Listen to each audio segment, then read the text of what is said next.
Today I talked to the CEO of Mintable, who invented many of the innovations in the NFT space. Zach, the CEO of Mintable, is a long-time crypto user and Solidity developer. Even though we talk about technical stuff, we always come back to the basics of how to make a great product around crypto.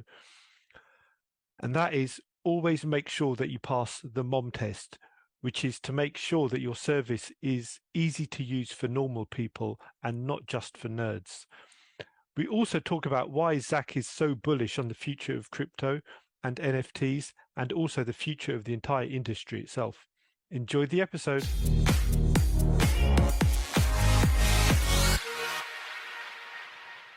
Welcome to the Castoshi live stream, and today we have special guest Zach from Mintable.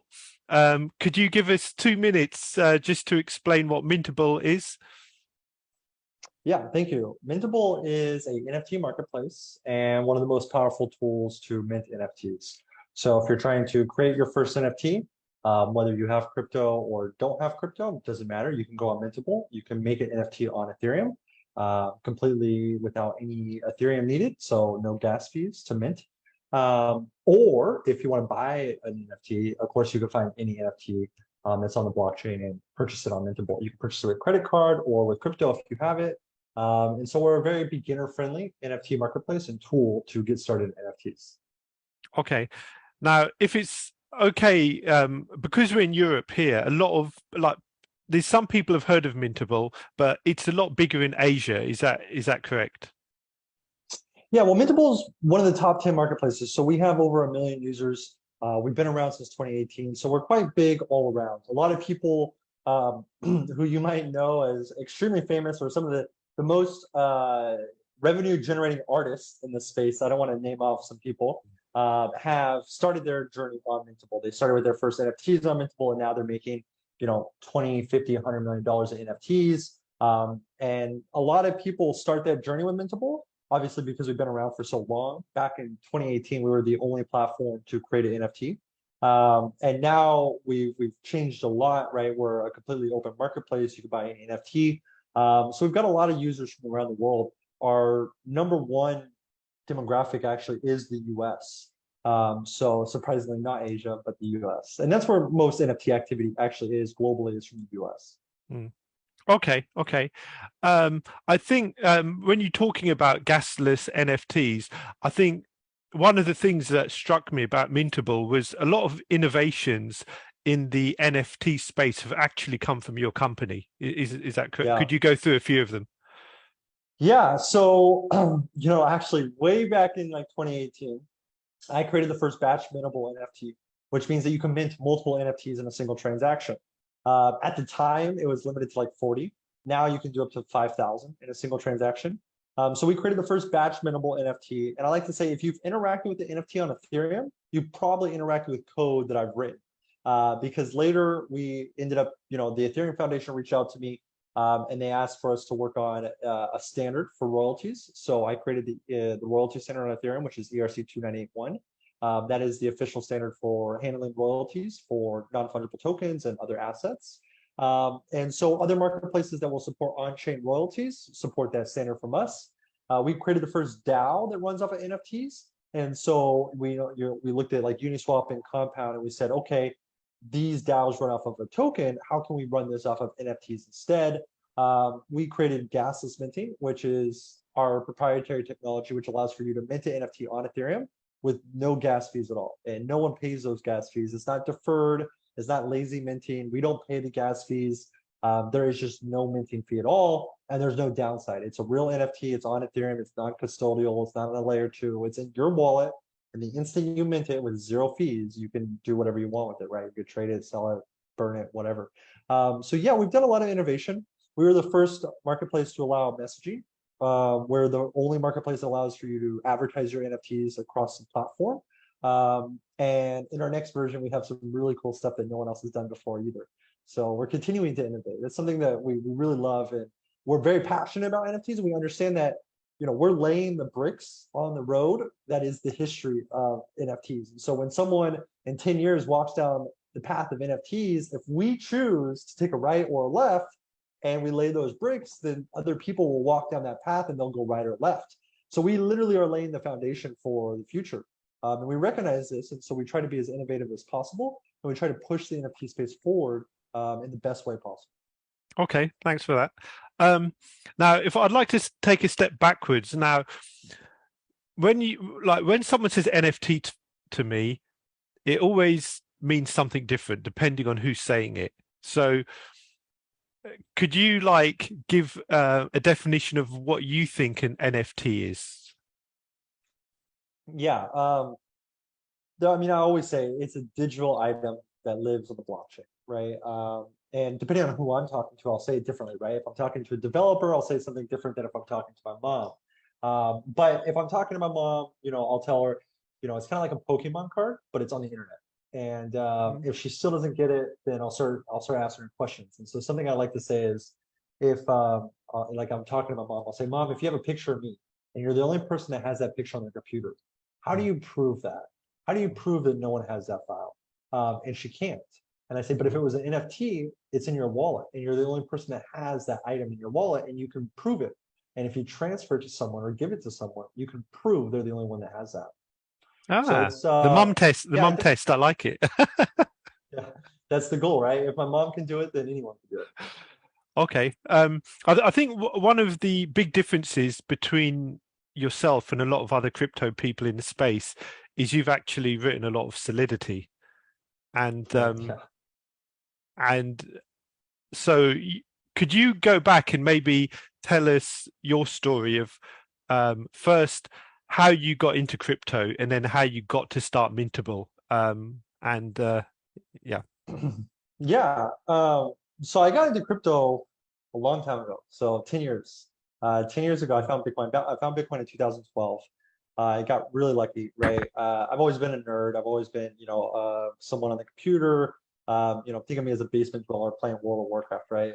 Not that bad, but almost there, right? And so I found Bitcoin when I was just playing around the internet one day, and it was interesting. But that was it. It was interesting. I didn't really do much. I tried to mine it with the CPU miner, never got that working. I started buying it on Mt. Gox. You had to transfer digital gold from like Dwolla, and it was a real pain in the ass. And ultimately, I went into the military. And while I was in the military, I wasn't really involved in crypto too much. I had Bitcoin. Which country was this in? Which country was this? The U.S. Army. So. Oh, you were in the U.S. Okay, fair. Okay. Yeah.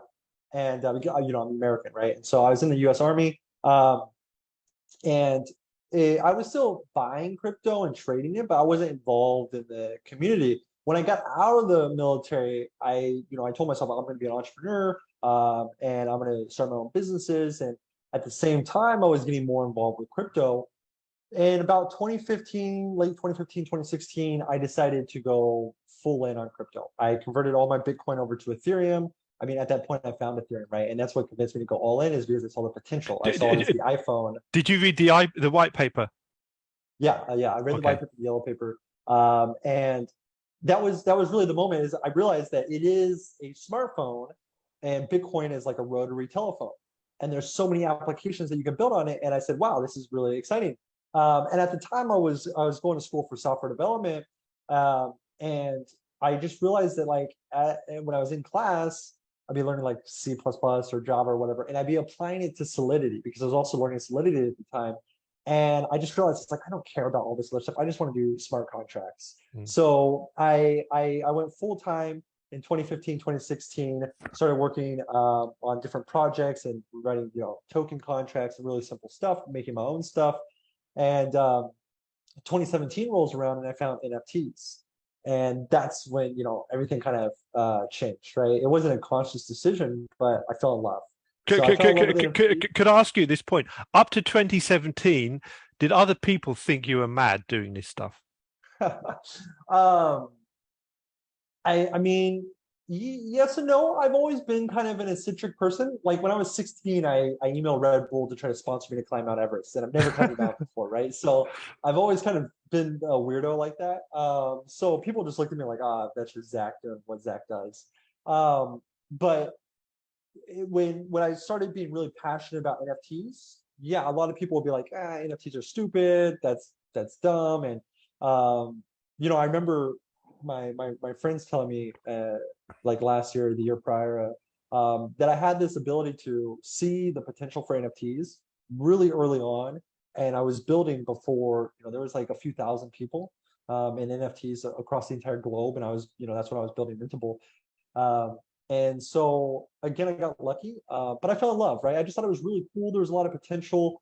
And so that's all I've done since 2017 is work on NFTs. I ended up making Mintable in 2018, and the rest is history. So.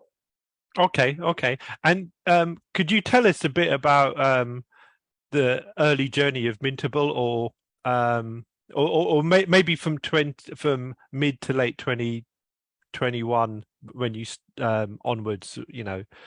Yeah. Early on, Mintable was a tool. It was just to create NFTs, right? We weren't a marketplace, and it was just me running it. And so 2019 came, and we ended up incorporating in Singapore and started building up the team and started working on an open marketplace. And we launched that in 2020. And so we launched effectively, you kind of like version 2, the actual business, the marketplace, in 2020. We ended up raising a seed round, and we effectively launched January of 2021, right, with our open marketplace. And we went from 0 users to the end of the year. I think we had 600,000 users at that time. Now we have over 1 million users, and we just blew up, right, because we offered a lot of functionality that no one else had, and a lot of it was around gasless minting. At the time, gas fees were very high, and so allowing us to offer something like that was very unique, and we were the only place that offers it. We still are the only place that offers it on Ethereum. Okay, so I guess in these years you've seen the evolution of not just crypto but the NFTs and how they're used and what they mean to people. Could you say a little bit about how you see NFTs have changed in that time, from just being seen as maybe JPEGs to something else? Yeah, actually, I would say it's the opposite. So early on, everyone had these ideas. So like I'm a published author with the IEEE, and my paper is on using NFTs for the supply chain of food traceability, so you can track like strawberries or tomatoes from the farm all the way to your table. And one of my early projects that I was working on when I discovered NFTs was tracking sapphires through, you know, the certificate of their GIA certificate of the quality of the sapphire and everything, and putting it on the blockchain. And so early on, a lot of people had all these crazy ideas. They're using it, trying to figure out how to use it for identity, trying to figure out how we can use it for IoT devices, how we can use it for deeds and properties and all sorts of ownership stuff. And then we saw the average person come in, and the average person came in for the JPEGs. And so what we saw was in the early 2018, 2019, even in late 2020s, there was a lot of utility, but no adoption. When we saw the adoption, it was around the speculative assets of trading the JPEGs and flipping the JPEGs. And all that blew up with Beeple sell. When Beeple sold his piece for, you know, $69 million, that was the moment where people go, oh my God, I can make a lot of money doing this. And everyone flocked to it trying to make a lot of money. And that's where we saw the rise of the PFPs, the profile pictures, the 10K projects with avatars. And that's what really drove a lot of people for the speculative side, because they're making a lot of money. And now we still have a lot of utility use cases, but most of the day-to-day activity is going to be on people trading and speculating to try to earn, you know, some sort of economic value. Okay, so you're saying that it actually started, people were trying to get utility and it ended up as JPEGs. Right. Yeah. And we're still looking for utility. And there's still utility being made every single day with NFTs, and we're making progress. But things like identity, deeds, property, all these require a middleman, mostly a government agency. And so it's very hard and time consuming to get like a government agency to adopt NFTs for your social security number or for your driver's license. And so what we found was we just found consumers coming up with, you know, innovative use cases. And now we have projects that are driving some of this innovation as well, where a project will release their NFT, but it comes with, you know, a pass to their club, or it comes with all these different benefits that you can unlock. And so I think as time goes on, we'll slowly merge the two together, where governments and agencies and companies around the world are seeing the power of NFTs, and that utility will naturally come, right? Like Starbucks loyalty program is a great example, where, we were talking to Starbucks as well about trying to figure out how we can do this with them. And ultimately, the route that they're taking by just having a normal loyalty points program and trying to abstract most of the blockchain away in the background, that's an example of using NFTs for utility. And that's something that we always knew about since 2017, but you never would have, no company, ever used NFTs in that case from 2017 till 2020, really. And so I think what we saw the people like me, the crypto people, the developers, they're like, oh, we can use this for identity, we can use this for all this stuff. But the general populace didn't see that or didn't understand that. And then when the general populace came in, they ended up obviously using it for speculative reasons. And now companies are diving in, and companies, some of them cannot have a investment purpose or vehicle or anything like that. And so they want to use it for the utility. And so now we're going back into that utility phase. And so I'm really excited for like the next few years, because we're going to see a lot of really unique use cases. And this is something we do on Mintology. So we have another brand called Mintology by Mintable, and it's a B2B SaaS that works with businesses, very large corporations around the world, such as like MasterCard, casinos, insurance companies, you name it. We've talked to multi-billion-dollar companies, and they come to us and they say, hey, we want to use NFTs, but we want to use it for settlements because we're a bank, or we want to use it for insurance because we're for settlement. What would an NFT be used? Are you talking like with stable coins or to market transaction? And think about all the documents that a bank may need, and where they store those documents or how they store those documents. If you have this immutable record that can be tokenized, that allows for some benefits and some transparencies. And so there are some use cases where there's documents within a bank that may make sense to be an NFT, and that allows for those documents to interact with other banks as well. So any kind of formal documentation that would go from one bank to another bank, potentially the settlement of a wire transfer or things of that nature, could be used as an NFT. So the problem with that, though, comes down to the fees, right? Is what kind of fees are there to transfer that NFT? But you could do that. Can you do that sort of thing gasless as well? Yeah. So one thing about gasless is that it's only for minting. So what we've done is effectively, I'll list out some transactions, right? So you have a minting transaction where you create the NFT. And then if you sell that, that's a trade and that's a transaction. Or if you transfer it, that's a transaction, right? So you have all these different transactions for NFTs. We got rid of minting. So we just completely got rid of that. So that is no longer needed for minting. So if you want to trade it or sell it or do anything else, you still have to make a transaction. So we can issue millions of NFTs in a second to a million different addresses, and they can immediately use them. And there's no gas fees to mint those. But as soon as someone wants to transfer it or sell it or buy it, they still have to pay a gas fee, right? Because it's still on the blockchain. And so we've only been able to get rid of the gas fee for minting.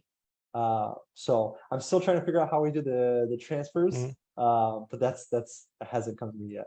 It's quite interesting because I've been learning Solidity, especially this year, and now I'm starting to understand a lot of the deeper issues with blockchains, and I've considered doing some stuff with NFTs, but I've come across this issue with multiple chains, and I'm like, hang on, if I make an NFT here, how do I make it so that it can work across the entire ecosystem? Do I use Cosmos? Will something else come along?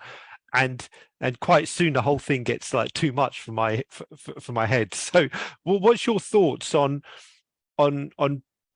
people who might want to go into NFTs, but then they go, hold on a minute, if I mint my NFT here, am I on a dead end technologically? Am I on like DOS instead of Windows, or am I on like a dead path? Does that make sense? The question. Yeah, I understand because picking the chain that you make your NFT on is really important, right? And so if you are a project or you're an artist and you pick the wrong chain, if there's not much activity on that chain, your chances are much lower.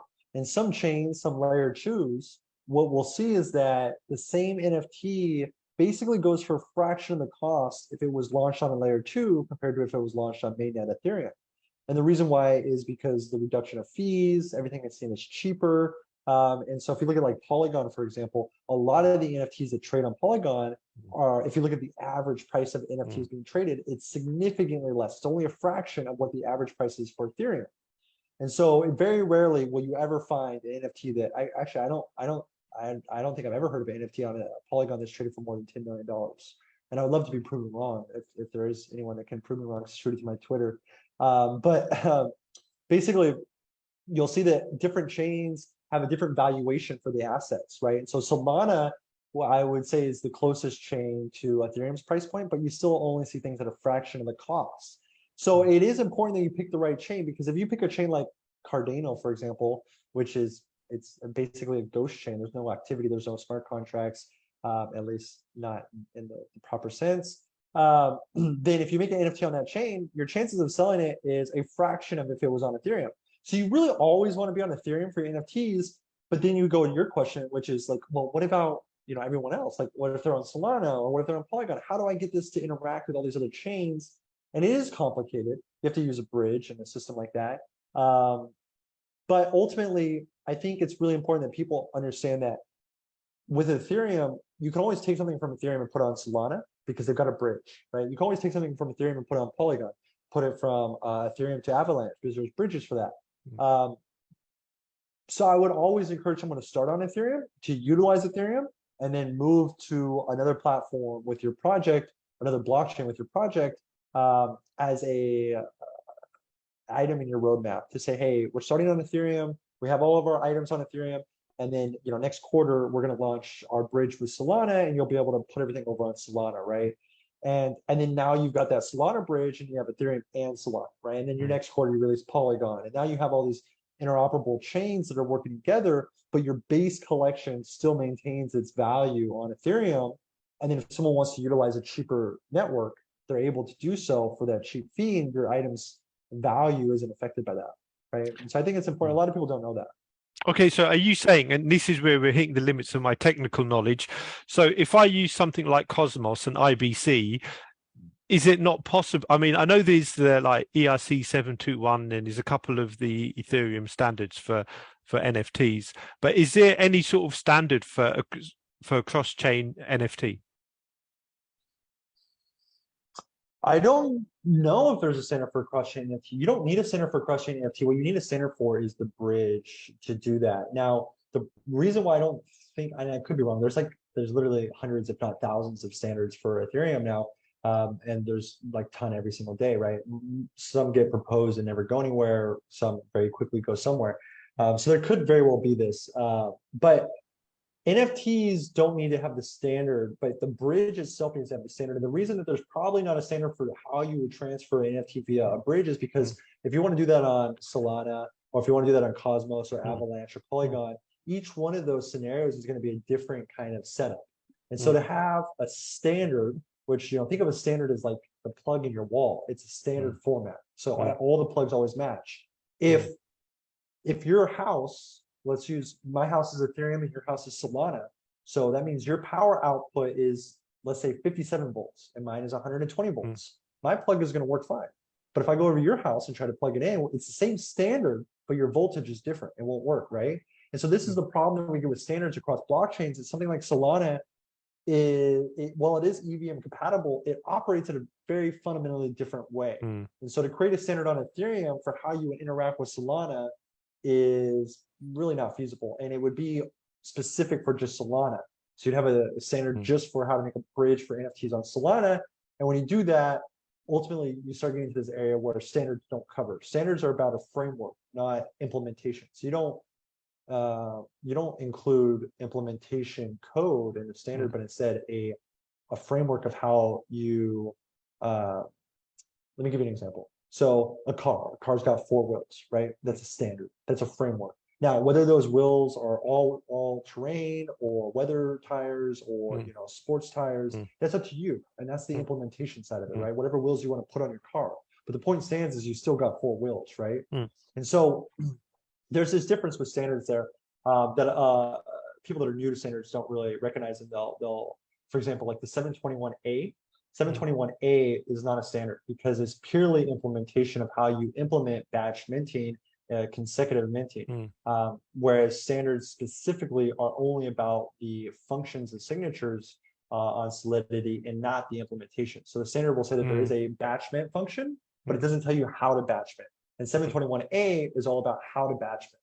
right? And so that's not a standard at all, and that will never be a standard because it goes against what a standard is, right? And so it's counterintuitive to say it's ERC 721A because Oh, I see. Okay. But then what about something like USDC? Because that works like cross-chain. So USDC works cross-chain, and anything can work cross-chain. You don't need a standard for that because USDC is a product from a company.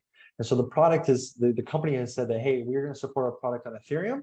And oh, we want to do it on Tether too. Or, I mean, sorry, on Solana too. And so if we're going to do it on Solana, what we're going to do is we're going to go build USDC on Solana, and then we will manage the transfer of assets either via a bridge or via our own, internal policies of how we want to do it. We'll delete your USDC on Ethereum and we'll credit it over on Solana, however they choose to do that. That's the company's, purview, and they decide that. So it's not a standard, so to speak. It's just how the company would choose to facilitate that. Okay, but this is interesting because when we think of crypto, like a lot of people think of stuff like USDC as crypto, even though it's kind of centralized. But is there a chance that Google or Microsoft or someone will come along and make a standard for NFTs and just put it onto every different smart contract or onto Ethereum, Polygon? Is that possible? No, it's not possible because the functionality of each blockchain and how they interact with smart contracts or execute the code of smart contracts is different. The way that Cosmos will execute a transaction is different than how you would do it on Ethereum, which is different than how you would do it on Solana, right? And so what this ultimately means is that if Google, Facebook, Microsoft, they came out and they said, hey, you know what, this is how we think the NFTs should be standardized of how you should trade an NFT or whatever. If a Solana transaction requires a different parameter or a different signature or a different flow, instead of signing a message, maybe you have to send a very cheap transaction or something like that, then that would break that standard, right? And so it's very difficult to standardize that, because also what happens if a new chain comes up with a completely different kind of standard or process of handling computation on smart contracts instead of an EVM, right?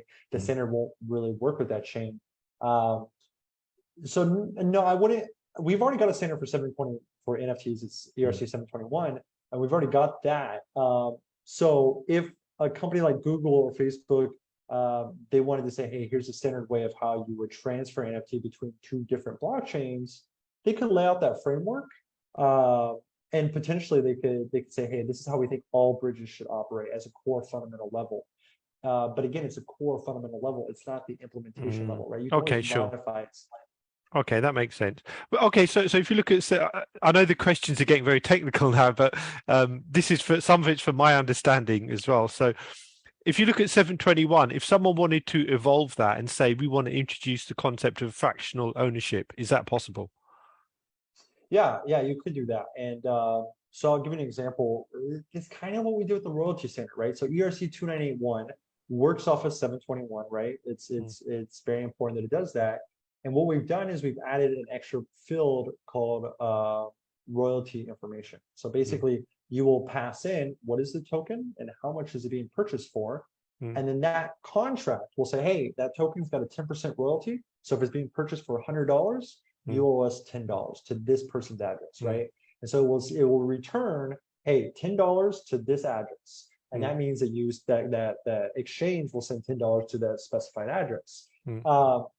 So we already have that in some sense where you will explain there's an extra function for fractionalized NFT or get the fractionalized ownership. What's the percentage of who owns what of this NFT, right? And I think actually, I'm pretty sure, I'm almost like 100% sure that there is a standard for fractionalized NFTs, or at least I know that there 100%. I know that one has been proposed, if not multiple, because I've seen it. The problem with fractionalizing NFTs, though, is fractionalization of NFTs means it's security. And if it's a security, there's different laws and jurisdictions that laws apply to, right? So like in America, the security laws are very different than if you're in Estonia, for example. And so what that means is you're basically trying to build a technology standard around government policies, which that's very hard to do, right? Because you don't know what's going to happen next week if all NFTs are labeled as a security by the US, but not everywhere else in the world. So fractionalization standards, you can do it from a technological standpoint, but to do it from a regulatory standpoint, you're only going to be able to do it for US or Canada or a specific country or a specific jurisdiction, and not the entire globe, just because you're dealing with governments and regulations and things like that. So there are standards for fractionalization. There's standards for, like, I think, renting NFTs and things like that. I don't know if any of them have been finalized and adopted as the official, but they are out there. The problem is, though, is either it goes into implementation of, hey, the SEC requires this much information, so we're going to put that in there, and it doesn't cover all the other jurisdictions. Okay, I think I've probably lost half the audience by diving into the technical details too much. So, okay, so if we go back to uses of NFTs, so there'll be stuff like token gating. I mean, I personally think that using an NFT as a ticket, it makes a lot of sense. And like, what do you think is the next big use cases of NFTs? So I don't think there's one big use case. And this is like what Mintology does, is we work with very large multi-billion-dollar companies. We say, what are you trying to do? Oh, you're MasterCard? Okay, what are you trying to do? And so I'll give you an example. Like we're working with MasterCard on a lot of different fronts, but one of them is for a conference that they're throwing, where we will be giving away not tickets, but kind of proof of attending, but also a scavenger hunt, right? So you'll go in, you get a ticket when you land, when you get in the gates, and then as you go around, you'll collect all the different ones. And if you collect all of them, then you get a special one at the end, kind of thing, right? And that's to incentivize you to explore the conference, right? And so that's very similar to a ticket. You very easily can make that a ticket where you just, when you sign up for the conference, you send them this NFT and then they show it at the door to get in. On the flip side, I mentioned banks, potentially using it for documentation. Insurance companies could be using it. Casinos can be utilizing it. Manufacturing, whether it's a car manufacturer, clothing manufacturer, whatever it is, could utilize NFTs in a lot of ways. So I don't think there's one specific thing that NFTs are going to be used for in the future. I think what you're going to see, and what I've been saying for quite a long time now, is we won't see mass adoption of NFTs until my mom is slapped in the face everywhere she goes with the NFT. When she walks into Starbucks and she sees an NFT, and then she goes to McDonald's and sees an NFT, and then she goes to Walmart and sees an NFT, eventually she's going to get an NFT, right? And she's going to start using that NFT in some way, shape, or form. And whether it's a loyalty program with Starbucks, or whether it's a coupon at Walmart, or whether it's a ticket for a Madonna concert that she's going to go to, whatever that may be, NFTs have a very powerful ability to mold themselves into whatever use case is needed. It's very similar to an email, right? An email could be fun, business, it could be, aggressive, it could be all sorts of different things.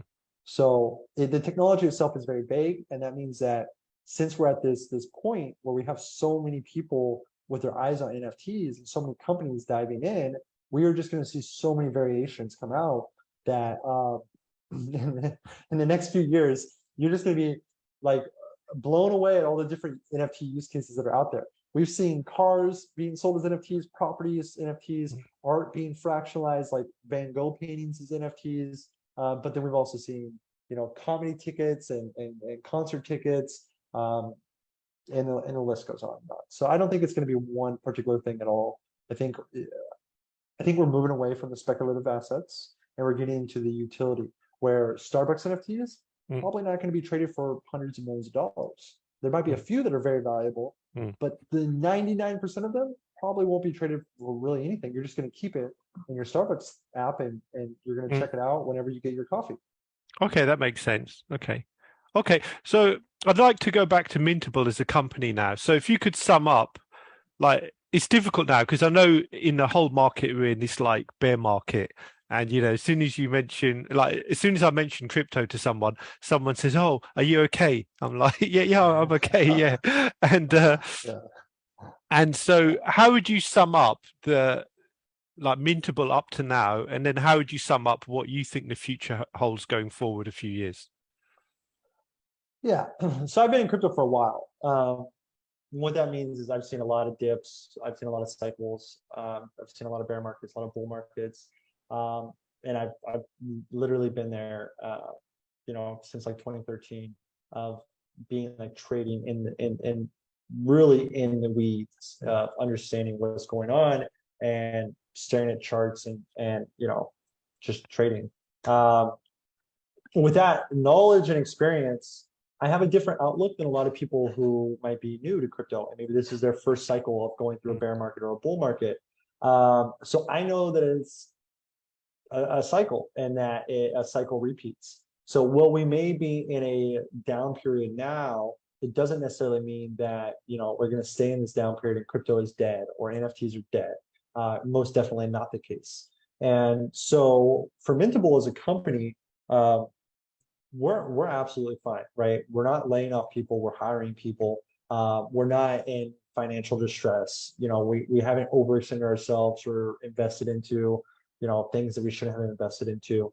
We continue to build and continue to operate, and whether or not the market turns around next month or in 6 months, we'll be fine and we'll be around.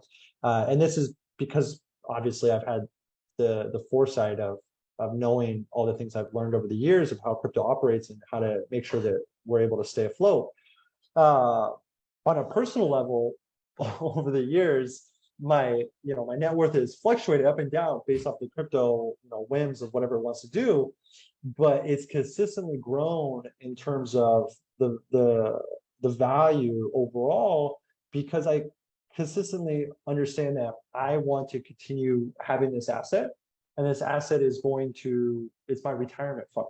So I don't need to look at it now. What it did today, I don't know. I don't know what Ethereum or Bitcoin did today. I'm not looking at the chart today. I look at the chart on a monthly basis, and I say, okay, what has it done in the last 5 months? What's it going to do for the next 5 months? What's it going to do for the next year? What's the next 3 quarters look like? And so I used to day trade, and that was a horrible mistake. Now I make about 5 trades a year.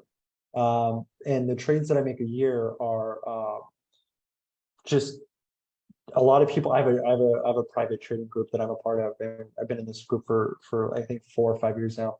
And so they all know me. We all know each other. It's a very small group. And what I'll do is I sold my ETH at 3,600 when it topped out around 4,000. And I sold my ETH at 3,600. I said, look, guys, I think we're near the top. I'm going to sell all my ETH. So I sold all my ETH at 3,600, and I set my buys for 18 and 1,600. And I waited, and I waited, and I waited. And my group is like, they're making fun of me. They're saying, it goes up to 4,000 and all this stuff. And then it just plummets, right? And it just continues to plummet. And on that day, when it dropped, I think it dropped all the way like 1,800, or it was somewhere in the thousands. My buys hit, and it took, like, I don't know if you look at the chart, however many months it was or how many weeks it was. And I am very patient. And I think that that's something that, people have to understand about both NFTs and crypto, is that you have to have conviction and understand what you're investing in and be patient for it if you've invested in the right thing. If you invested into a brand new altcoin, you don't want to be patient for that, right? An altcoin is not the kind of thing that you're patient for. Bitcoin is something that you're patient for, because ultimately in 10 years, it's going to go up in value. In 10 years, we don't know if that altcoin is going to be around, right?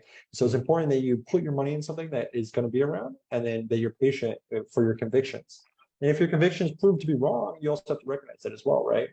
And so all of that comes back into running a crypto business and understanding, how the crypto markets are, and understanding what you need to do and be prepared for, and how you have to operate. Okay, so it sounds like you're very much personally in it for the long term, and you have a long-term mindset. Because, I've had a lot of crypto companies who've approached me, and so fast I can see that the founders are just in it to make a quick buck. Yeah. And that's so obvious. The number one red flag. If someone is like, oh, I got into crypto last year, now I'm starting a Web3 company, I'm just like immediately like turned off by that. I just say, well, that doesn't make sense, because like I wouldn't join, SpaceX for a year and then go make a space company, right? That's just not how you would do it in the real world. You don't join a bank for a year and then make a bank. That's just not how it works. And so when people do that, especially if they're doing something that doesn't have product market fit, there's a lot of people that just jump on a hype cycle. And this is something that I learned in 2016 with the ICO boom, was that you get a few people who know what they're doing in the beginning, and they start becoming an advisor for ICOs, or start telling you which ICOs to get into, right? And then everyone else goes, oh, these guys are making all this money. Let me go. I'm now an ICO Mm. advisor. I'm going to go market your ICO. And it's like, when did you get into crypto? Oh, 3 months ago. Oh, and you're an ICO advisor? Oh, okay, cool, cool, right? Because you know they're just jumping on the hype trade.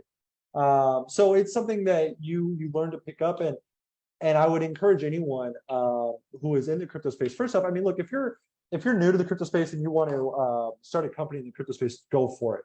But you have to understand too that you will look like a fool if you're brand new to the space. If you joined the space 6 months ago and you're trying to make a company, it is very obvious to people that have been in the space. And if you ever talk to, if you're trying to raise capital from someone who's been in the space, like if you go to a crypto fund, they're going to grill you and they'll realize like, hey, this person's brand new. They don't know what they're talking about. And so I would recommend most people, as you would with any industry, to be in the industry for a while before you try to make that leap of faith and try to start raising and fundraising. But it also goes back to VCs and different investors too.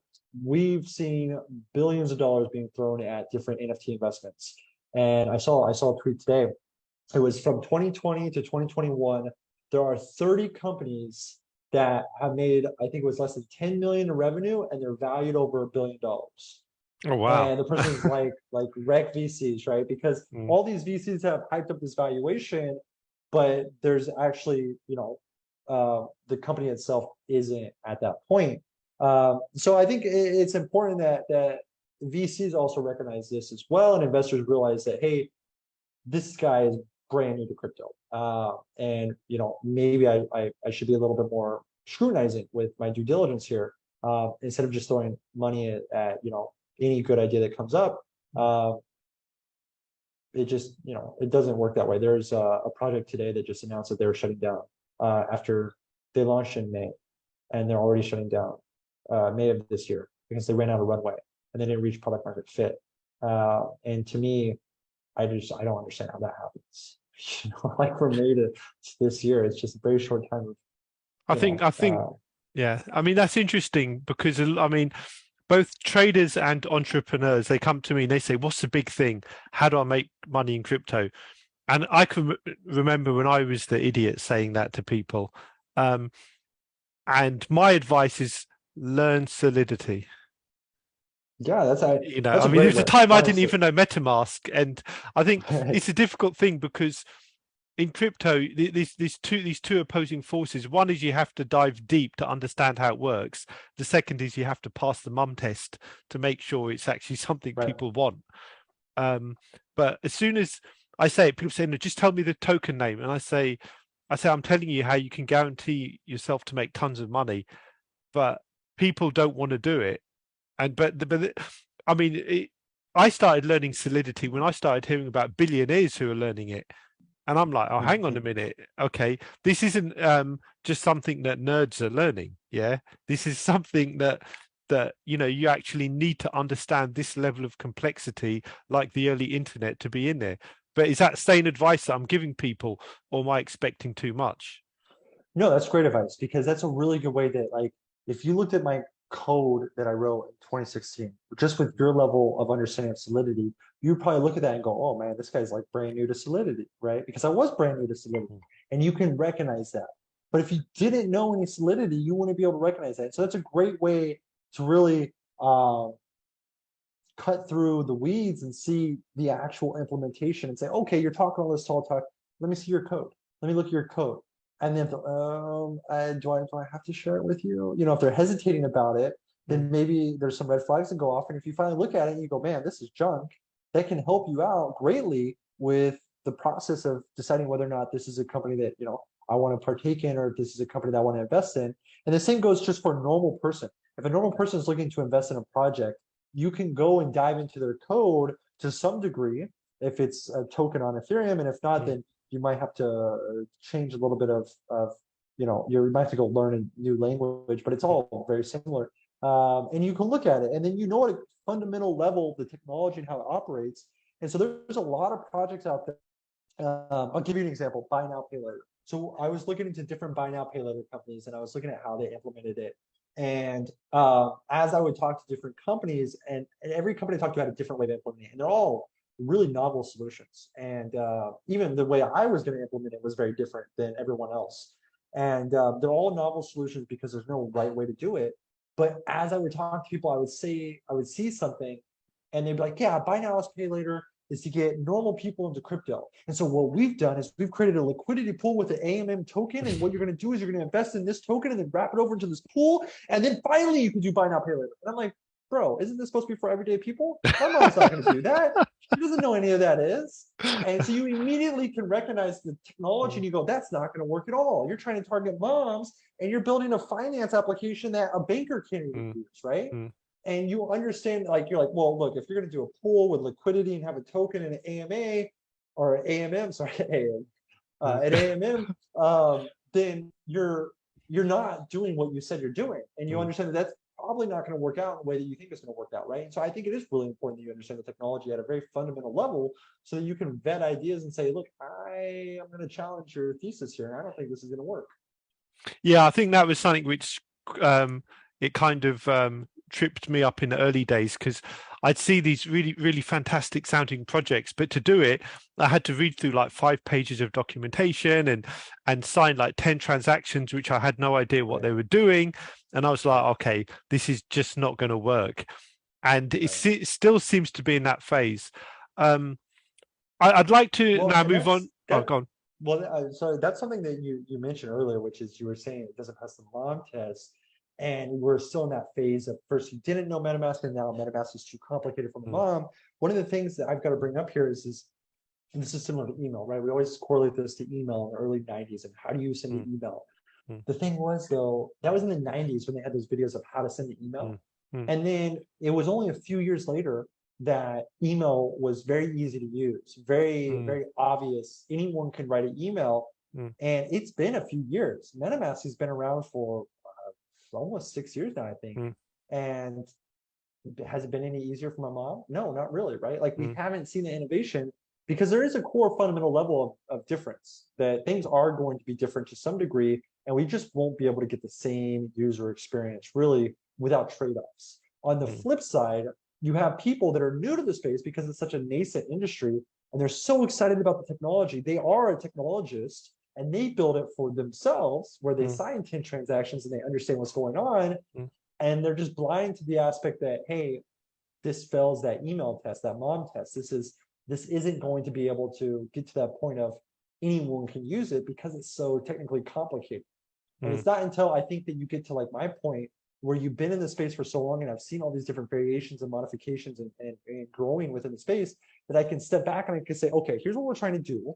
How can I achieve this in the easiest way possible for my mom? And there's always trade-offs. There's always trade-offs. You're always going to compromise security or decentralization or being your own bank or privacy to be able to offer that experience for my mom. And it's just weighing those trade-offs and having that experience of being able to say, okay, I'm going to take this one benefit and I'm going to get rid of it. And it's going to give me 20 times the usability for my mother, right?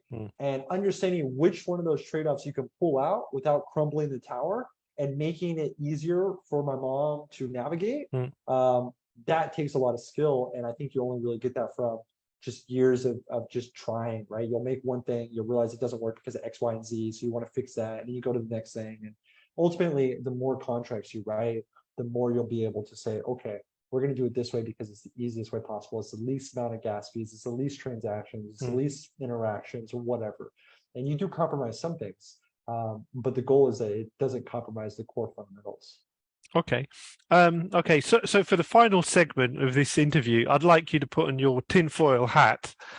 And where do you see the industry will be in 5 years? And what one way of answering that is what companies today in crypto will be dead in 5 years? And another way is how do you think people will see crypto, or will it be invisible, or I don't know. You come up with your own answer though. Why the tinfoil hat? Is this a conspiracy? I don't. Yeah, I don't know. It just sounds good.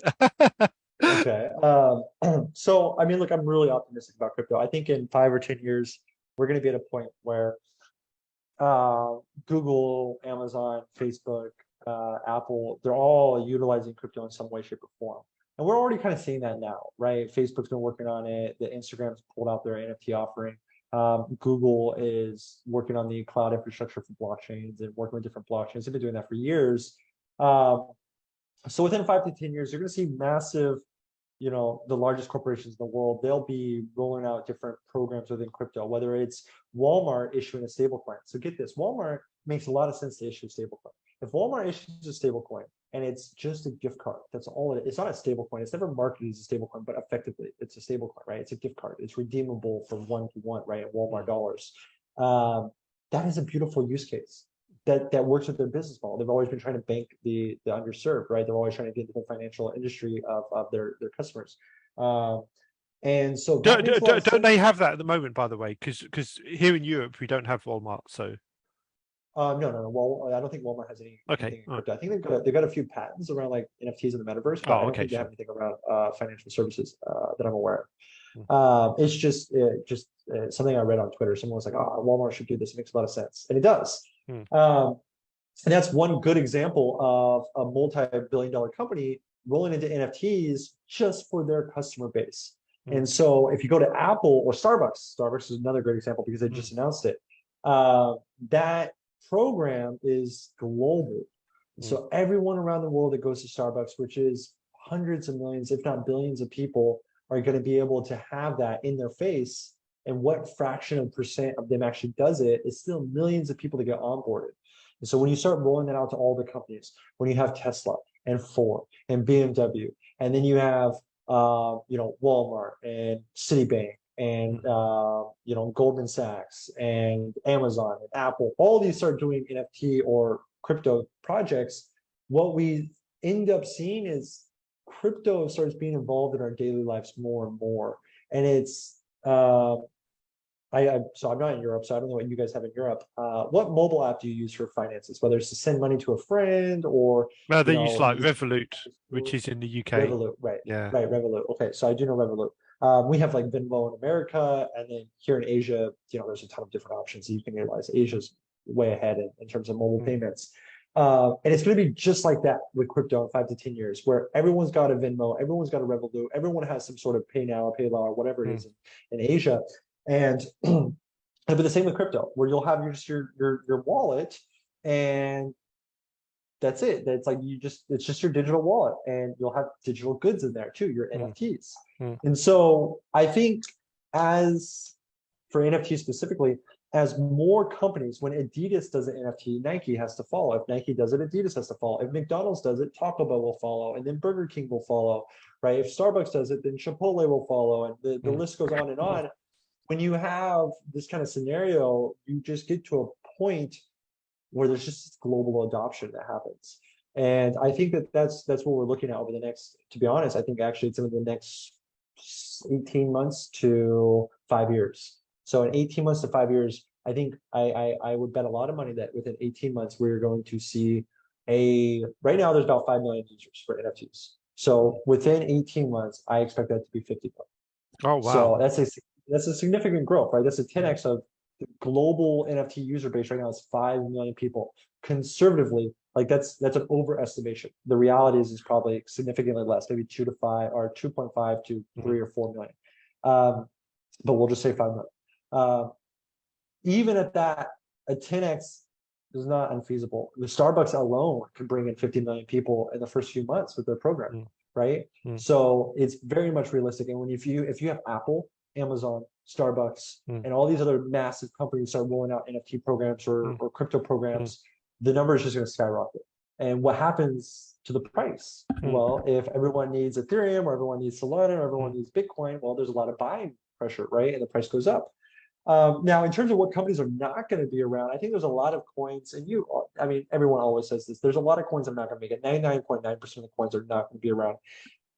To be honest, in 10 years, I don't know if Ethereum will be around. 10 years is a very long time. And Ethereum's not even 10 years old, right? Bitcoin has made it 10 years. And is it going to be around another 10 years? I would say a safe bet Bitcoin will be around in 10 years. Now, and I would say it's also a very safe bet Ethereum will be around, but you never know, right? Solana might overtake Ethereum and Ethereum just dies, right? Very unlikely. I said 95% chance Ethereum's around in 10 years, but you still never know. And so when it comes to other coins, most of them won't be around. Yeah, most of them will not be around. If you, I love this. It's not a meme, but it's kind of a joke. If you look at the coin market cap Mm, from like 2015, mm, and look at like the top 100 coins, and then look at the top 100 coins now, it's just so vastly different. mm, And in the picture, I remember like Feather Coin and Pure Coin, and there was like Litecoin and XRP and XLM and all mm, the other ones that you know about now. But there's a lot that are not mm, around. And it's going to be the same way. So if you were to go to the from 200 to 1,000, mm, none of those coins are around, right? They're not around at all. So I think there's three things here when it comes to what's going to be around. One is an investment. So if you're investing in like an altcoin, that is its own different category than technology, right? So a technology is probably going to maintain. If there is a core blockchain technology like Bitcoin or Ethereum, that will be around. That's a very good chance it's going to stay around. But if that technology is not the differentiation, but instead it's the economics mm, or some sort of functionality within that that could be easily replicated, that mm, there's not a guarantee that that's going to be around. And then when you move into the utility side of it, if you launch a token and the only utility is that you can use it at my store for my company, mm, and that's why I did an ICO, it's a medium to a medium of exchange, mm, which we don't need. We don't need a middleman for a middleman. mm. And those will not be around. I can guarantee you that in 10 years, those won't be around, right? Because there's no purpose to them. And there's no reason for them to maintain their value. Um, and so I can't say something like USDT is going to be around in 10 years or USDC is going to be around in 10 years because that is a individual company Mm, and you never know what happens, right? The mm, CEO could be arrested for something or, get hit by a bus or whatever. So there's mm, no way to actually guarantee that's going to be around if there's a company behind it. But there's a good case to be made that stable coins, the fundamental technology, are going to be around in 10 years. Guarantee it, 110%. If there's crypto, there will be stable coins. Whether that's USDT or USDC or Binance USD, I don't know. I can't tell you. But what I can tell you is the core fundamental technology. And so you have these two different things. You have a fundamental technology, you have an investment, and then you have a utility, right? And so if you break these up into these three different categories, you can really spot something and say, like, there's a really high chance this won't be around in 10 years. And that goes back to your conviction, right? You got to have that conviction of your investment. And if I'm invested in Bitcoin or Ethereum or a stablecoin, which I don't know why you would invest in that, but mm, just for the analogy from earlier, these are things that will be around in 10 years, right? Whether or not they've gone up 5x or mm, 5,000x, mm. you won't know, but they will still be around.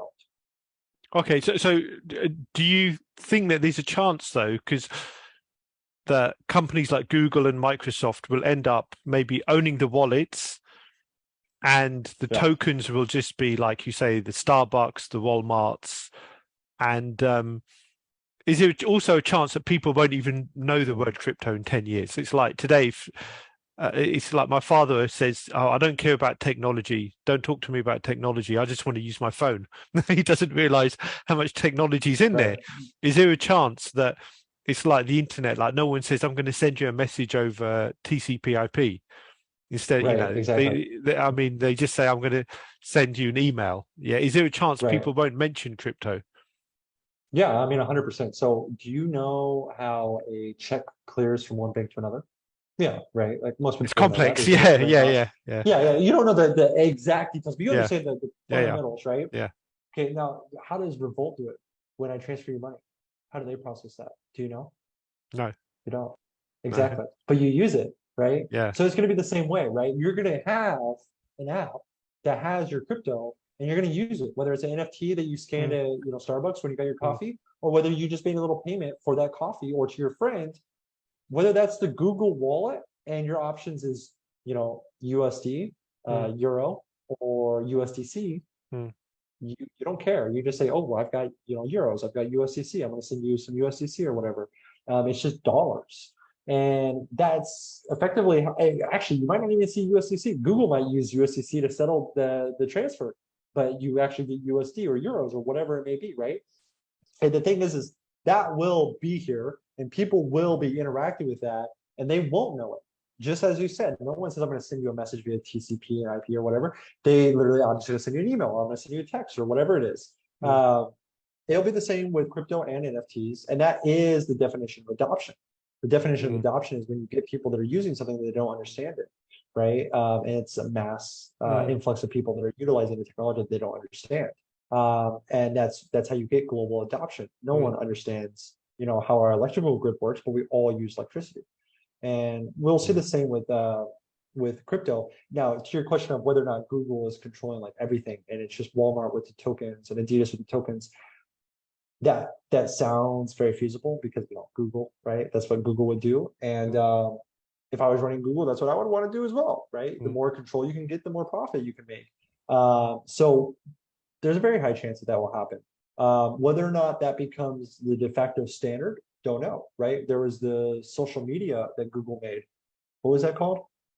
See, that's the problem. No one used it, right? And it never went. Wait, was it Waze? I can't remember. I can't. No, I don't know. No, it was the social media that Google. Oh, yeah, like, to rival Facebook. Not Hangout. Exactly. We can't. Yeah. Yeah. Because no one used it, right? And so they did fail, and they tried to make something as like the standard and to corner the market and become the #1 social media, and no one used it. Was it Google Plus? No, yeah, Google Plus. Google, yeah, was Google Plus. Yeah, Google Plus. Google. Yeah. Now I gotta Google that. But anyway, so it was Google Plus. Oh wow, that's right. Oh, that's weird.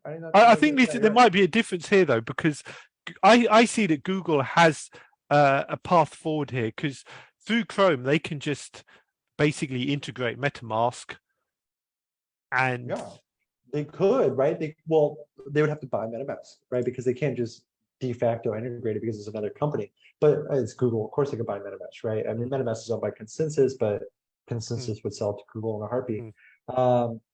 And so it's very feasible, and it's very likely that Google and Apple, I mean, Facebook was already trying to do it, right? They're trying to make their stable coin that was, you know, the governments were threatened that it would destabilize the US dollar. And rightfully so, because it's Facebook. They've got so many users. If they roll out a payment solution, no one's going to use Revolt. They would use Diem. That was the name, right? It was Diem. Yeah, or Libra or something, yeah. Oh, yeah, they changed it to Libra. Yeah, that's right. And then they dropped the project, but whatever. But the point is yes, I think it will happen. It most definitely will happen. And whether or not it's successful, I don't know. But it will happen, and we will see Apple and Google and Amazon all try to corner a specific part of crypto in the future. And hopefully they do good, right? Hopefully they actually do corner the market and they provide a very good product and service. And that fixes that MetaMask issue with my mom, right? If Amazon has a wallet that they put out to the entire world, it's probably going to be a pretty decent wallet that my mom can use, right? And so that's good for crypto. It's not good for, you know, people that have wallets that are like, as a business, because they're going to get destroyed, but it is good for the general populace. So I think in the future, like stable coins, they won't be called stable coins anymore. They'll just be called a dollar. And I think that's a lot of interesting points there about what the companies are going to do. I mean, so I think Google will have the wallet. Amazon will have, what will Amazon have? Well, they don't care. They just want to sell stuff. Amazon is huge. They've got like 200 companies in their portfolio, from everything, from like healthcare to groceries to music to videos to cloud infrastructure. So it's anyone's guess what Amazon does. Amazon could be an NFT marketplace tomorrow, or they could be the largest cloud provider and custodian provider for funds. It's just, you know, it's whatever Amazon decides to do. So it's really hard to predict those individual movements, but I would put a lot of money that Amazon and Google and Apple will have a corner in the crypto market within 5 to 10 years. I think they're working on it, and at the end of the day, it will be good for adoption of NFTs and IP, because NFTs and NFTs are the, and say Ethereum and different blockchains are the backbone of it all. It's funny because if you look back at the 1990s, IP addresses were almost free of charge. And now they're worth what, hundreds of billions in total? Are they really? At least tens of billions. If you want to buy a block, I think Amazon itself owns like $2 to $4 billion of IP addresses. I think I'd have to check that, but I think that's kind of where crypto is. It's like when people aren't talking about the actual underlying technology, that's when it's going to be worth the most. You know. You just gave me a thought. What if in the future smart contracts and space on Ethereum is like IP addresses? Now anyone can deploy a smart contract because there's all this space on Ethereum. Hmm. And in the future, in 5 years, there's no space left. And so now to make a smart contract, you got to pay tens of thousands or millions of dollars to have your code on this global computer. That's Yeah, but that happened. That happened, didn't it? Like when I think when they were making Yugo Labs, what was it, Board Monkeys or something? I can't remember what it's called. Board Your 8 I know Club. what you're talking about. Yeah. Yeah. I think someone paid $40,000 for an Ethereum transaction or something silly. So but that just pushes everything into side chains. I mean, that's another interesting thing because Ethereum might not even get as fast as Solana for another 10 years.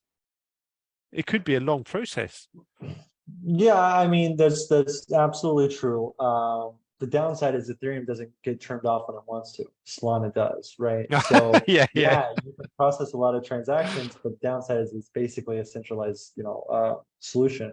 And look, I have no problem with centralization in terms of utility. If I want to go play a video game and it's on Solana, I don't care if it's centralized, right? But if I'm going to make an investment for 10 years, then I'll start evaluating, does decentralization matter, right?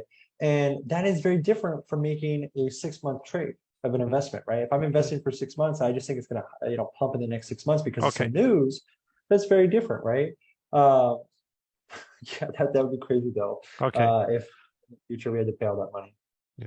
Okay, I know we're running on time, end of time soon. So where can people find you? If you could spell it out for audio listeners, and then also just tell us what sort of companies should approach Mintable and Mintology if they need to do business with you.